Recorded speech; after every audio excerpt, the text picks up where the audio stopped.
9 ամիս ապօրինի կալանք, 9 ամիս անարդարադատություն։ Երբ դատարանը դառնում է ճնշման գործիք, դա վնասում է յուրաքանչյուր քաղաքացու։ Երբ արդարադատությունը լռում է, հասարակությունը պետք է խոսի։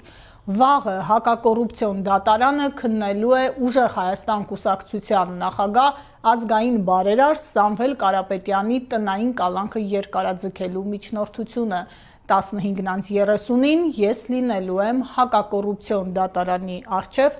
սատարելու նրան և պահանջելու օրենքի գերակայություն ու արդարադատություն։